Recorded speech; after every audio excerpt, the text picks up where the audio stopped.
clothes to the dog park. I also brought this to the dog park thinking I would like do it at the dog park on the go. I underestimate how hands-on I am at the dog park. Anyway, hi guys. I'm so excited for this video, for this vlog, but like this portion of the video. I don't think I've done a Q&A in a year and a half, and I forgot that they were a thing, and I'm like, bring them back. Nobody does them on YouTube anymore. So I asked you guys on my Instagram. I haven't read any of them. I didn't choose any.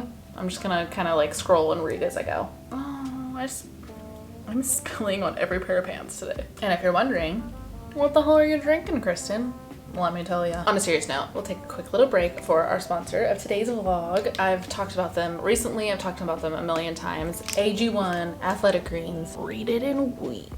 I know it looks like a normal greens powder drink, but it's so much more than that. AG1 has 75 different ingredients, vitamins, minerals, superfoods. It's honestly just one drink you take once a day that really gives me the confidence that I'm getting the nutrition I need. It also has probiotics in it, which if you got a tummy like me, you know that's a good thing. AG1 has so many different benefits: immunity, digestion, performance and recovery for all my people that are active, way more active than me, nervous system and hormone function, hair, skin, and nails. There's vitamin E, there's biotin, and just your overall energy. So in other vlogs, you've seen me take it like in my big thing with the scooper, as you just saw now. There's also these on-the-go packets, and these are amazing when you're literally running out of the house. Also, AG1 is keto, vegan, and paleo friendly. If you guys want to check out Athletic Greens, go to athleticgreens.com/Kristen McAtee and get started on your order. Athletic Greens is giving you guys a free 1-year supply of vitamin D plus 5 of these little travel packets. I feel like I need to zoom you guys in a little bit.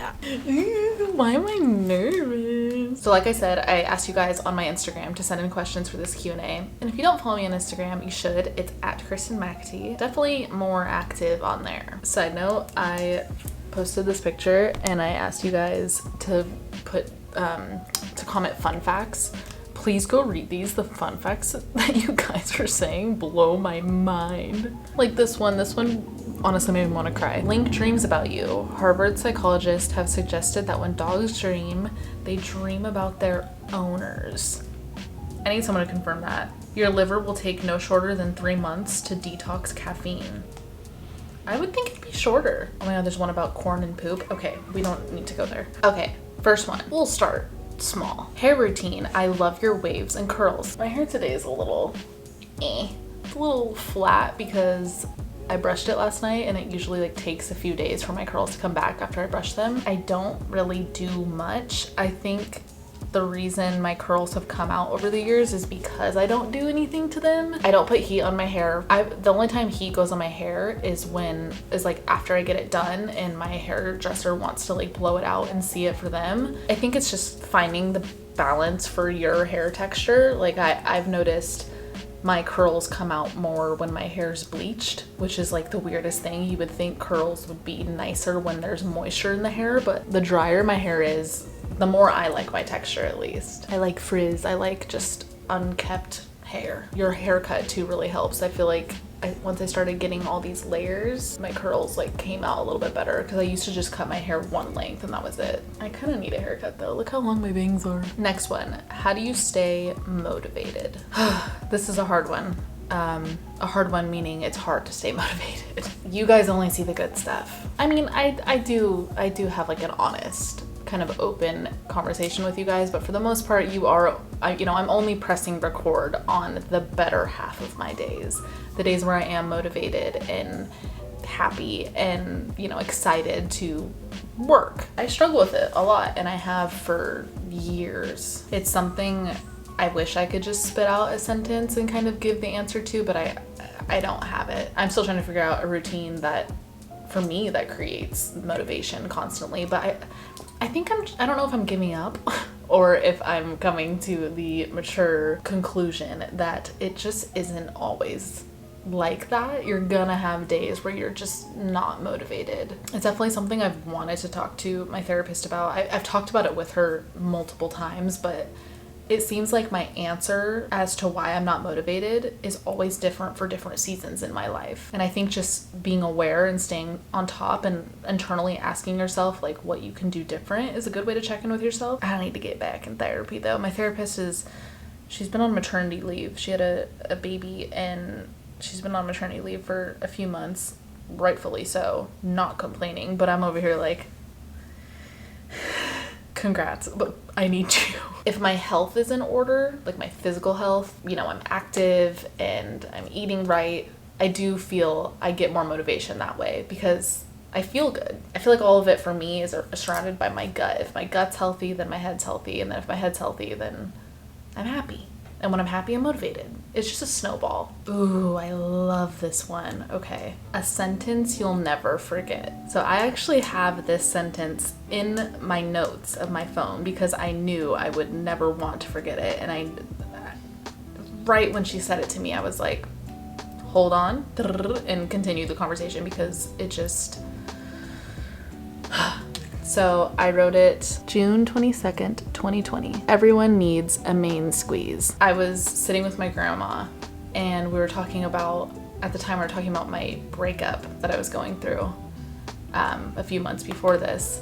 And she was just like, you know, given the grandma spiel, like, oh, you'll find love one day, you'll be okay. Like, not writing off the importance of her words, but I do feel like there's kind of only so much your parents and your grandparents say to you when you're going through a breakup, because I'm sure they know they'll figure it out. We've all been through that. And she said, you know, I just want you to be happy. Everyone needs a main squeeze. And when she said that, I was like, that is now my new standard for my next relationship. I just need a main squeeze. That's all I need. I'll never forget that though. I honestly want to get it tattooed. I wish I had it in her handwriting. If you could go to any concert of anyone, dead or alive, whose would you go to? Mac Miller. Done. Do you miss anything about living in LA? Honestly, the only thing I miss about LA is the fact that my friends are there. I miss Leanna and Kaya every single day, but that's about it.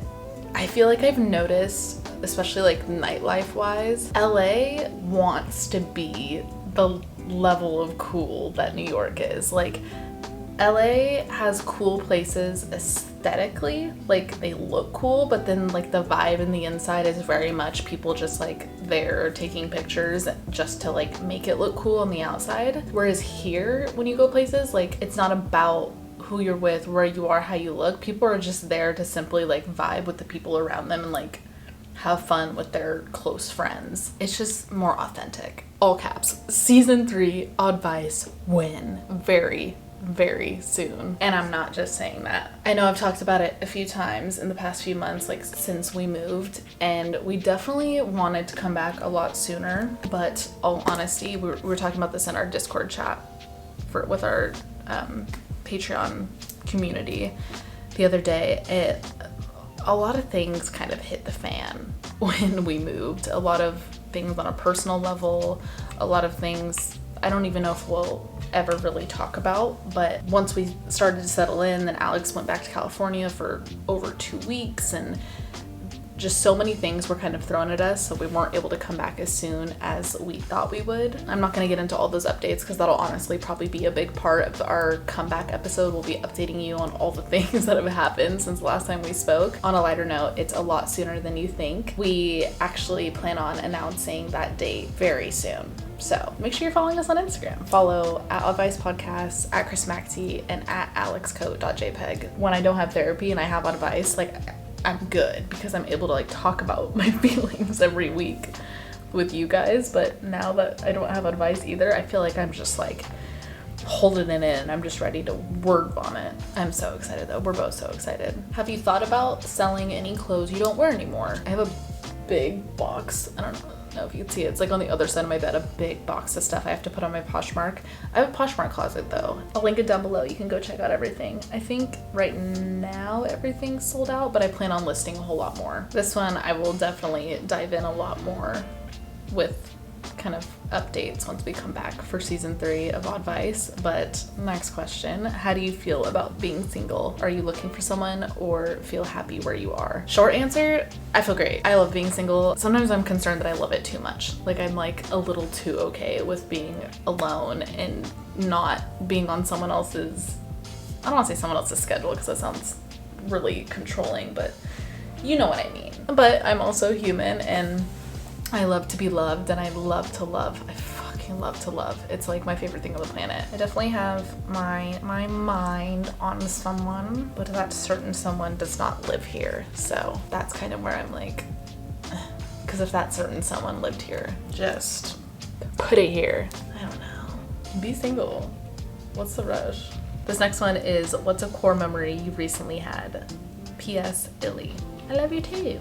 I had friends from the Bay in town a few weeks ago, and it started raining here. It was like one of those really hot days where it started raining, which, by the way, did not know New York summers were the way they are, and it just randomly rains. Like, I feel like I'm in Hawaii. Anyway, it started raining, and we all ran up to our building's rooftop and just ran outside, like in our shoes and our full outfits, like not even ready to get completely drenched. Like, it was raining. And then that next night, I think it was, we literally were all on our roof and got a crab boil and just like brought a speaker up there and just ate on the roof and had a really dope view. That was definitely my last core memory. Okay, next question. Do you and Alex ever fight? How do you manage to live together and stay great friends? We for sure fight. Not often, but and it's not even a fight. Like, we disagree, which is like kind of rare for us because we are usually like on the same wavelength about like everything. But when we do disagree about something, we'll just like talk it out. I think that's how the second part of the question, how you remain great friends, is we don't like, I feel like I'm talking about like a relationship, but honestly, you kind of treat it the same. Like, don't walk away without resolving it.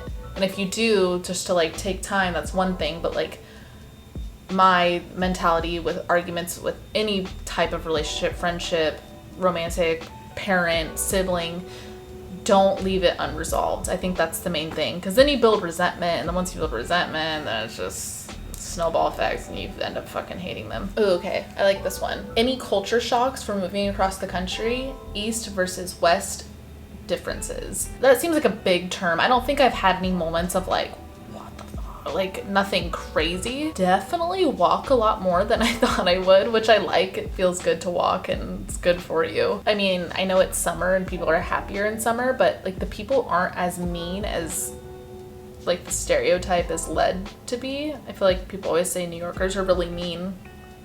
I haven't really dealt with that. Oh my God, what is in my eye? It's freaking loud here. We have double paned windows, so you don't hear much, but it's always loud. Even at like 3 a.m. I'll go out on the balcony just to like take a breath, and there's just this constant like hum of the city. There's always just a noise, whether it's everybody's AC vent around me or just constant traffic on the streets or someone yelling.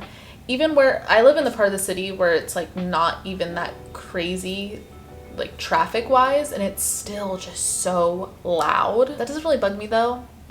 Before this, as you obviously know, I lived in LA, but before that I lived in San Francisco, so I am aware of the loud kind of city vibe. I also lived downtown LA for 2 years, year and a half, 2 years. It's loud. Where we lived in North Hollywood in LA was very suburban, and like you could hear a pin drop in the middle of the street, and it was nice when I would sleep with my window open. It was quiet, but if you sleep with your window open here, like, it's fucking loud. I don't know how ready I am for this winter. I don't even want to talk about it.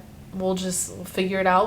We'll be in this together as it happens. I'm just soaking up the heat as we have it. Have you ever thought you found the one during your past relationships? Yes, but I don't, and I've never thought you only had one. Like, the one to me always didn't really resonate. I think there's I mean, there's obviously so many people on this planet. I think it's crazy to think there's only one for you. I think there's so many different connections you can find in this life that bring out different parts of you for different seasons of your life. And it doesn't mean once that season's over, that person's not your connection. It's, you know, it's a combination of that and finding someone that will evolve with you into the next season, so to speak. No, I've been confident in my connections, my past connections. Obviously, that's why I've been in past relationships, but I've also been okay with letting it go when it was time to let it go. All my past breakups, because I know this no longer serves me. I'm not gonna force something if it no longer serves me. Okay, next one. What's your next big project aside from the podcast? I can't tell you, but I'm gonna be annoying and say it's something really cool that I will tell you very soon. It's gonna blow your mind. I mean, it blew my mind. You could touch it. That's all I'm saying. You can touch it. Favorite thing about interacting with fans? I mean, we obviously all have something in common. I feel like we're all like-minded to some extent. So whenever I meet someone who supports me or like follows me, I'm like, I feel like I'm just like meeting a friend, which is fun. That being said, if you guys ever see me, please come up to me. I've been told that people are like scared to come up to me. I know I have like resting bitch face, and I'm not just saying that because like everybody says that. Like I genuinely am like I know life in my face if I'm not talking, but I promise I'm okay. So come up and say hi if you ever see me. Oh, I love this. Since you're so many people's comfort influencer / vlogger, who is yours? I'm even gonna cry. Thank you also. That is like one of my favorite comments that you guys leave me. And since the moment I created a channel, I struggled with figuring out what like genre of creator I fell into, and I never ever felt like I was like the like what's up guys, like that one, but like I wanted to be, because when I started my channel, like that was the ideal creator, was the like in your face what's up guys, like shock factor creator. So I always kind of like felt out of place. It's just really nice to hear, so thank you. My like comfort person though, probably Sarah's Day. She's an Australian creator and she has 2 kids, and I have followed her since before she even had her kids, and it's just her and her husband. She's very like healthy and works out and like, you know, is like one of those has her life together creators, but in a very realistic way. She vlogs, you know, her workout routines and, you know, all these healthy recipes and all that, but she's also very open with like, okay, hey, I woke up and I haven't slept in hours. I didn't sleep last night and I don't feel good and I started my period. Like she'll be super honest with where she's at, and I feel like I find comfort in that because she's the type of creator I watch where I'm like, she motivates me but also makes me feel like validated and comfortable having an off day, but she also pushes me to like organize my pantry. You know what I mean? She's cool. Like I would love to hang out with her. She seems like a vibe. What is your big 3? I'm an Aries sun, Pisces moon, and a Sagittarius rising. Do you see yourself settling down in the city? No, because when I think of settling down, I think of like when I start to have children, and I don't think I'd raise a kid in the city. That's right now though. Anything can happen. I also, if you would have asked me when I moved to LA, do you plan on being in LA for 6 years? Like I would have said no. Growing up in the Bay Area in California, obviously I'm biased, but I just loved the community I grew up in, the diversity, the culture, the food, the climate, like everything about it. I really enjoyed growing up in, and I feel like I like the way it rounded me and my friends in the way it did. So I kind of do see myself going home when I settle, but again, who knows? I could take a trip to Australia, meet the love of my life, and never leave. Like, who knows? That's why I don't try to stress out over those answers too much. You can't plan anything. I feel like I did so many questions, so thank you so much if you were one of the people that sent those in. There were so many, but there were also a lot of repeats, so I'm hoping that I answered more questions than the ones I specifically screenshotted here. I need to eat some lunch though. I'm hungry. I don't want to make too big of a lunch though, because tonight we are meeting our friends in Brooklyn to go to this like taco spot. Let me find the name of it. I guess this taco place is doing like a collab with a seafood place, and it looks amazing. Greenpoint Fish and Lobster Co. is teaming up with Taqueria Ramirez. Honestly, another question that was repeated a lot was like, what's one thing you miss about California? Mexican food. If you know anybody or know any places around Manhattan, Brooklyn, anywhere that has a good Mexican food, please let me know. Okay, a little update. Just kidding. We're not going to the taco thing. Our friend said that the line was like really, really long and we can't go till like 8:30 and it says till supplies last. And we're just like kind of scared if we get there, it's just not gonna be point, it's gonna be over. So I'm gonna do laundry instead. I need to put this all away. Okay, is it just me or have you guys seen people making second accounts? I know second accounts have always been a thing, but I feel like I've specifically been seeing it more recently. So I'm a bandwagoner and I made one. Go follow. I'm just gonna post literally whatever the hell I want. Anything that's in my camera roll type thing. So we'll see how it goes.